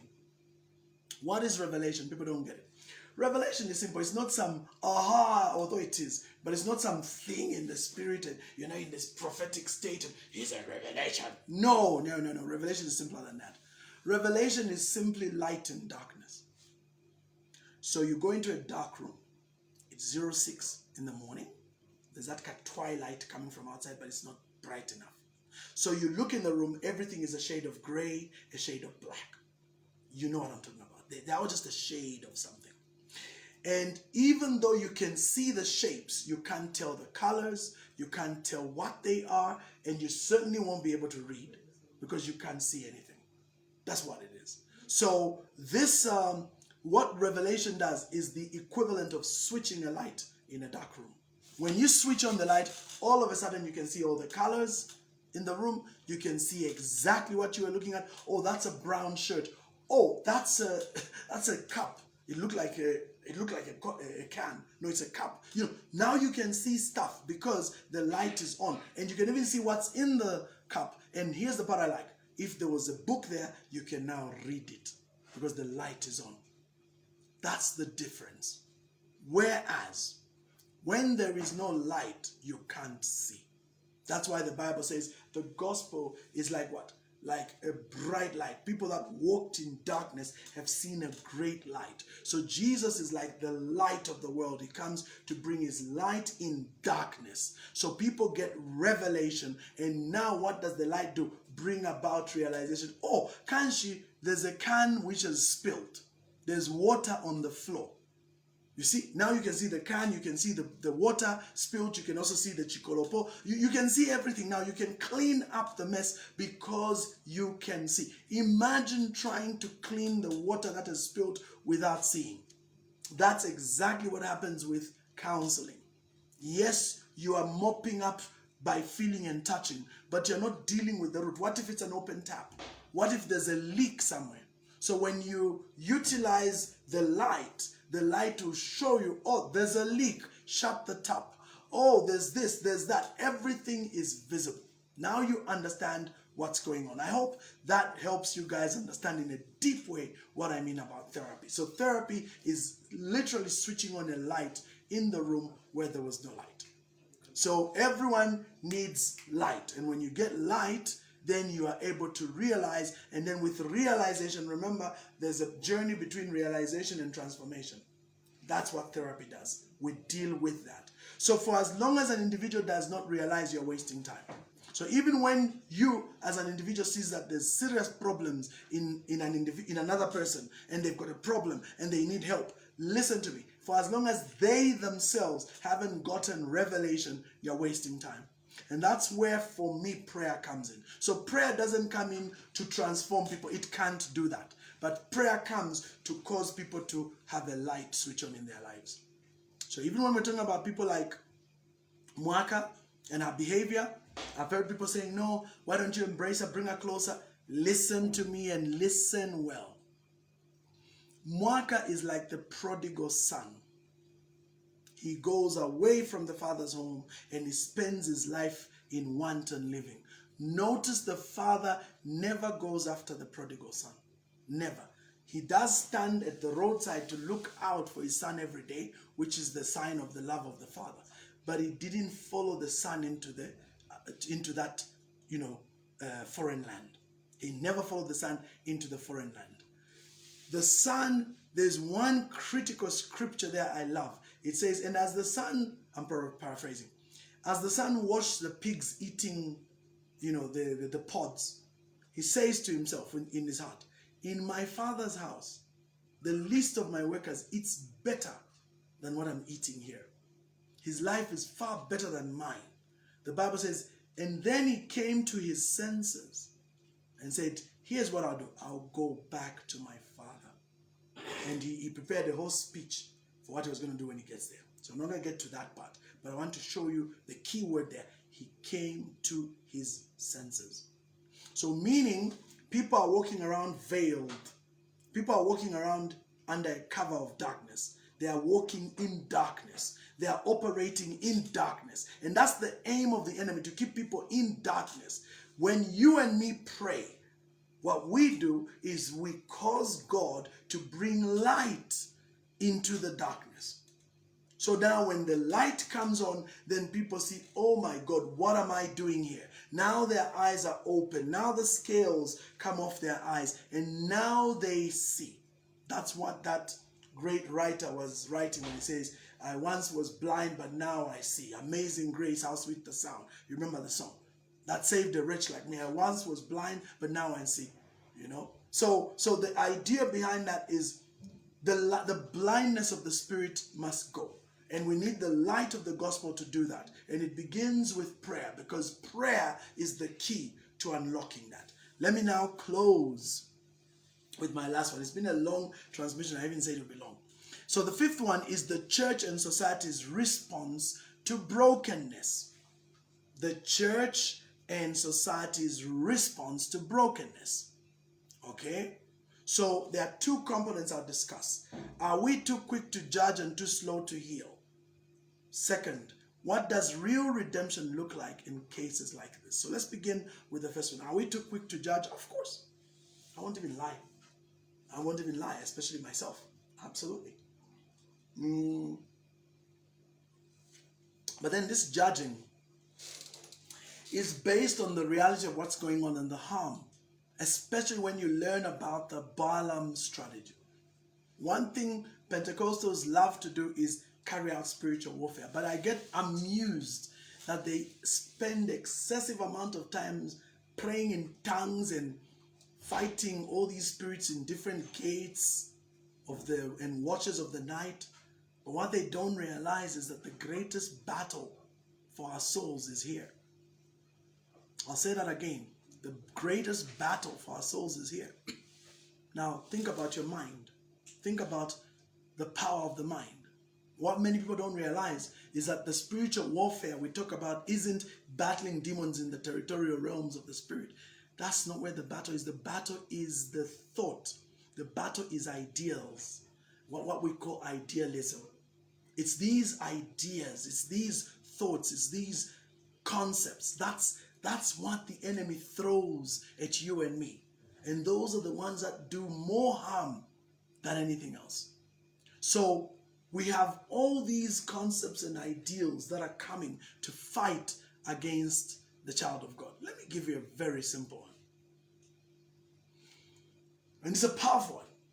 The seeming return to African spiritualism and the glorifying of African spiritualism by the demonization of the message of the gospel being tied to imperialists that brought it with an evil agenda. Is that concept true? Yes. But do you see the seed being planted there? What's the seed? What's the ideal? Planting doubt on the message because they are focusing your eyes on the messenger. Who's the messenger? The white man. The white man is an evil man and he did evil to Africans. True or not true? Very true. He introduced slavery, he introduced colonialism, and now he's running with neo-colonialism and neo-liberalization and moral degradation. All these things are coming from that white man. Because when we talk about the West, there are white people in the West, and they're the ones who push this agenda. So my question to you is, are these things true about them? Yes. So somebody comes now and uses that. He says, do you see wicked people? Are they even calling on Jesus? No. Look, they're the ones promoting all immorality. You see? So where's the truth of their gospel? You're stuck. And do they have churches? Are people still attending their churches? Do white people even believe in God? So you see, everything about white people is polar opposite. So the ideal, the lesson there, the war, the spiritual warfare is they are eroding your trust in the message, because if the message was true, why are these white people more immoral and more evil than us? And then here's the second seed they are planting into you. And I want to show you how powerful these seeds are, where the real battle is. Somebody is saying, you people spend all the time praying in Africa, but where are the poorest people in Africa? Who's helping? Who are the richest people? Muzungus. Do they pray? No. Do they trust in God? No. Do they care about God? No. Are they immoral? Horrendously immoral. But they are successful, according to you. So do you see the seed they are planting there? They are showing you the message doesn't work. That's why the whites stopped believing. So now a number of Africans are now beginning to embrace the message. Let's go back to our traditional ancestry, which was wrought with demonology and witchcraft. But no, it's now good because we're worshiping our own gods. No, you are worshiping territorial spirits, not the God creator of the universe. No, you thought that what you were worshiping was the God creator of the universe, but you were worshiping a territorial spirit. But do you even listen to that? No, because these Muzungus are so do you see? So I've just demonstrated to you an example of what we call spiritual warfare. It's not yada tongues. No, spiritual warfare is ideas. And what Mwaka and her group have done is sown ideas. That is a powerful spiritual weapon that has been dropped as a grenade in the middle of the church. And no one is seeing it. That's the saddest part. No one is seeing it. So because we're not seeing that, we are now literally embracing all this rubbish in the name of, no, we shouldn't judge. No, we should, whatever, we're coming up with excuses. I'm here to tell you, my friends, open your eyes. Open your eyes and see where the real war is. The real war is on that phone your children are playing with. The real war is in the music they are listening to. The real war is on those TikTok platforms they are following. That's where the real war is. The real war is in your absence as a parent in that home. That's the real war. The real war is in having trauma going on in your home and you're not addressing it. You're not addressing it. You're not dealing with the trauma. There's been issues going on in your family. Divorce, hate, fighting, whatever. Witchcraft. In fact, the witchcraft is a small portion. This is the real issue. And you're not dealing with that because you're so blind. You're so blind. The enemy has blinded you. You are expending all your energy fighting a territorial spirit when the real war is in your home, with your TV, with your phone. Your phone is the real war. Huh? That's where the real war is. So I pray that you guys will get something out of this. I know I've been on this for long, but I just pray you're able to get what I'm saying. Because this is where the real war is. So we talk about spiritual warfare. I am telling you, spiritual warfare is ideas. Even some of your most revered pastors, prophets, and bishops have lost it. They've lost it completely. Because now the attention is completely elsewhere and they don't see that the snake, the enemy, the serpent is in their house through these media, the phone, whatever. That's where they are working. And they don't see it. That's what I fear most. So let me close with redemption. We're ending now. So what does real redemption look like? Well, definitely we cannot argue that it begins with salvation. But see, beyond people getting saved and knowing Jesus as Lord and Savior comes discipleship. And that's where my cry is. That's where my fear is. Because we know that souls don't get saved. Hear me and hear me well. Souls are continually being saved. The Bible tells us the washing of water by the word. That's how your souls are saved. This word of God is the one that's able to save your souls. So when you have what Sharon called soul, what did you call it again? Soul something. Very nice term. I liked it. It's just slipped. I'll check in the comments. Sharon called it soul injury or something, or soul hurt or soul shattering. But she used a very nice word. So, I think it's nearby here. Let me see. Is it here? Soul wounds, but Sharon used a nice word. I think it's soul wounds. Yeah. Anyway, so when you have these soul wounds, when you have these soul hurts, what these things do is they mess you up and they destroy. Oh my goodness, what have I done? Oh no, pointed it the other way. Sorry. Yeah, they hurt you, they break you, they destroy you. You become a broken person, and this is broken like fragmented.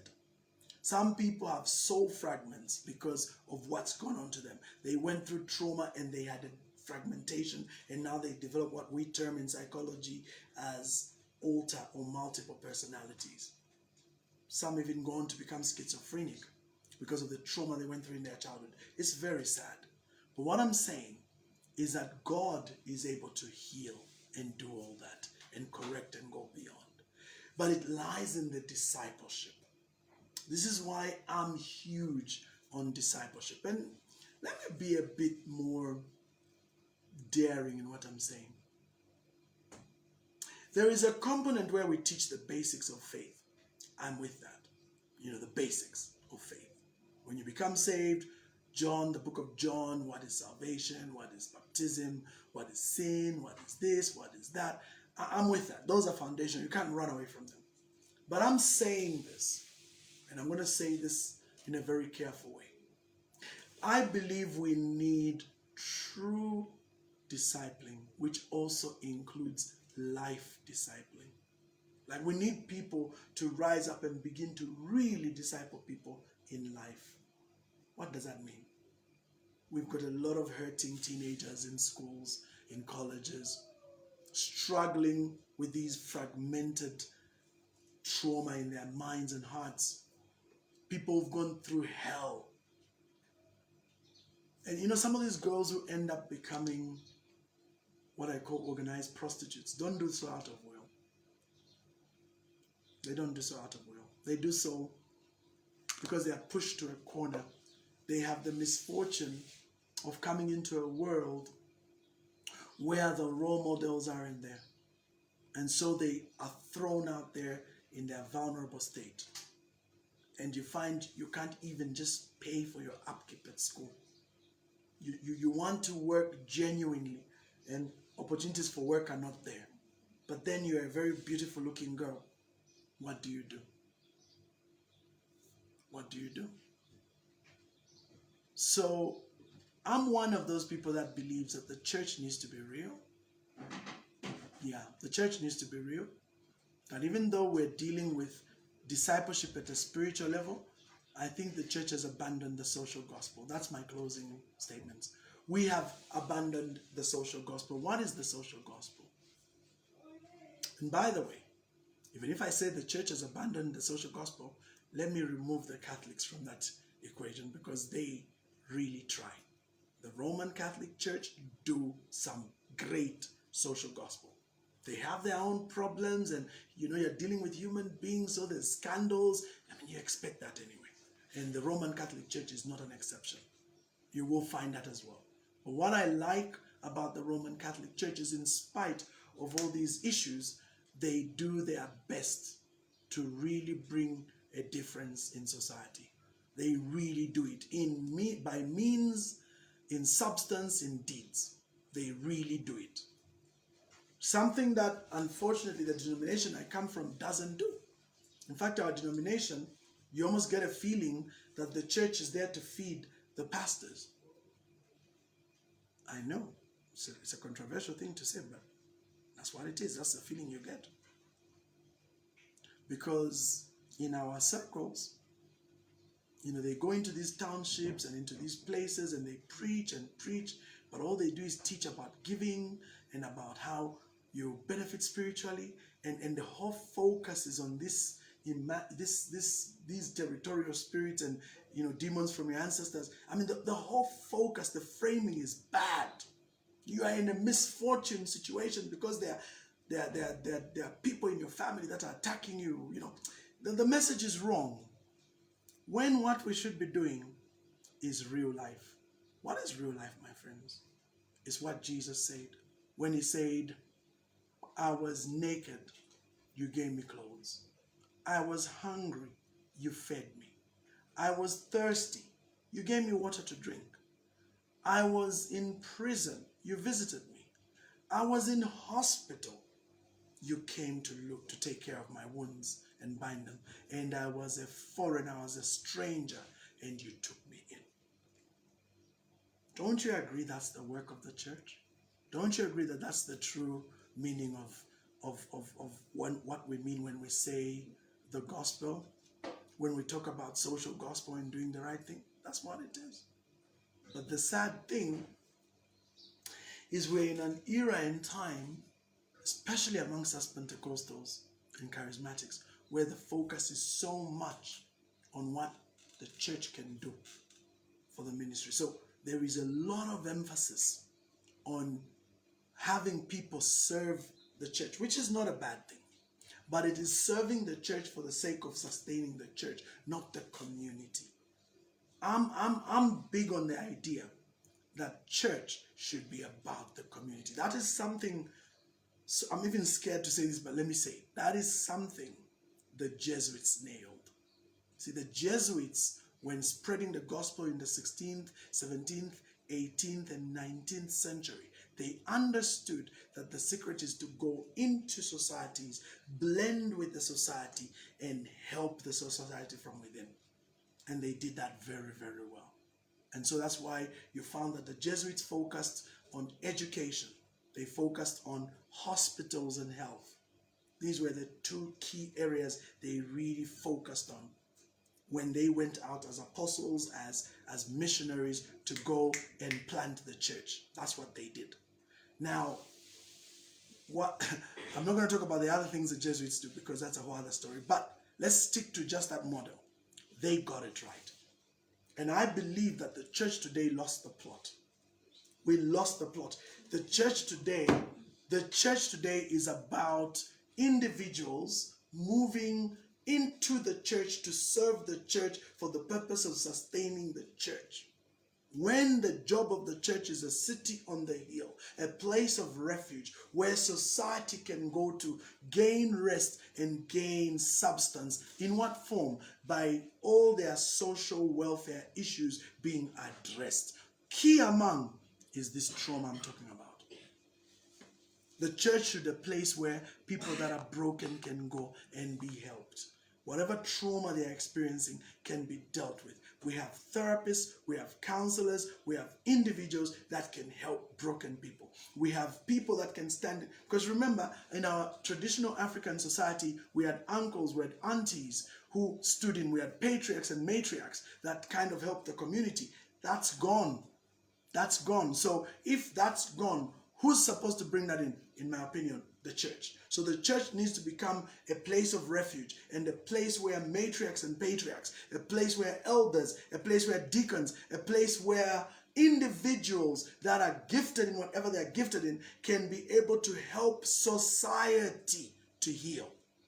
But you see, the church must also be a beacon. The church must be salt of the earth and light of the world. In other words, it must stand apart from sin, call out sin, bring a sense of morality into society, but identify people that are hurting, bring them in. Don't massage them, because I don't subscribe to that. There first must be realization of their sin. And the only way people realize sin is when you preach the real gospel. The real gospel doesn't massage. The real gospel doesn't hide. The real gospel doesn't mask. That's why Jesus said, I did not come in the world to bring a peace, but I came to bring a sword. His word is like a sword. It is able to devour and cut bone from marrow and is able to discern the intents of the heart. It is that powerful. It is able to separate the spirit and the soul. That's the word of God. That's what the word of God does. Not this I'm seeing today, where it is people sustaining the church. It is people serving the church. And through the church, it's leaders. And these leaders are like on a big pyramid scheme. That's what my friend always says. Ntuntu says they're like on a big pyramid scheme. And at the top is the top, bishop, whatever, living a very, very wealthy life, sucking all the money down here. No, that I don't know. The whole thing doesn't make sense. For me, the church must be a place which brings healing, a place which brings restoration to the broken. And boy, do we have a lot of broken people in society. That's what the church is for helping broken people. Bring your broken, bring your rejected, bring your denied, and I'll work with them. When America was born, it was born with the right principles, and that's why the enemy sent agents to destroy America. See, when America was born, the Statue of Liberty has a very powerful placard at the bottom. And that placard basically was the message of the gospel, because America was formed by Puritans and Pilgrims, people who were running away from the mother church. They went and formed a new community in a new continent called America. And what they did is they took in everyone. That's why they put that placard, give me your broken, give me your hurting, give me your weak, give me your discarded, and I will help them. That's what it says at the bottom of that.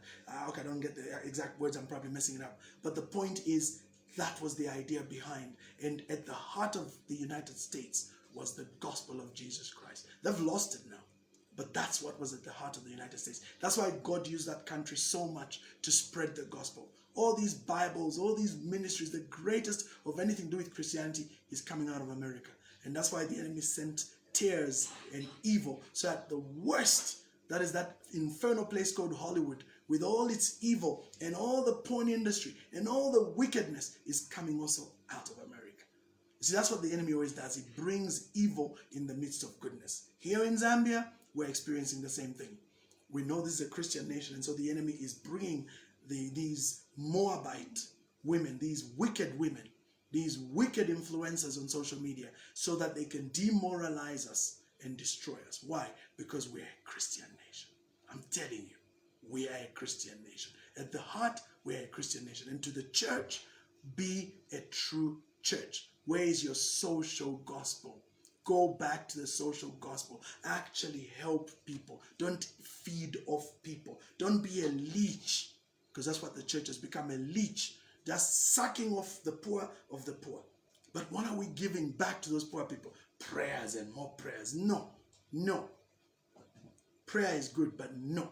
In this case, they need welfare. They need guidance. They need direction. They need healing of their wounds. That's why it is called the healing balm of Gilead. We are supposed to be the healing balm that is healing society of its pain, including the likes of Mwaka. But remember, people like Mwaka require and need revelation. And so the prayer warriors, that's your prayer point. Pray that the God of salvation, the Lord of the Father of our Lord Jesus Christ, can cause his spirit to come upon these people, that the darkness they walk in may be discarded and the light in their hearts and minds may be seen, so that they can see that light and know. And then once they see the light, pray that they are guided to true pastors and true ministers who truly care about the sheep, not the rogue, prophets who make them twice the sons and daughters of hell that they already are right now. So let them have revelation to go to the true preachers and the true church. And that's how they'll be helped. Ladies and gentlemen, thank you so much. Please share this video. It's a long video, I admit, very long. But I know that I dropped very deep stuff here. And I know that many, God willing, will be helped. You're free also to extract components from this and share. Just don't do it in a bad way, because that's very common in social media. Those are my words for today. May God bless you. I'm going to turn this into text as well, and I hope I'll be able to share it in a few days, and it will really be able to help a number of you. God bless you guys. Have a great afternoon and enjoy the Heroes and Unity Day holiday coming tomorrow and Tuesday. Adios. God bless.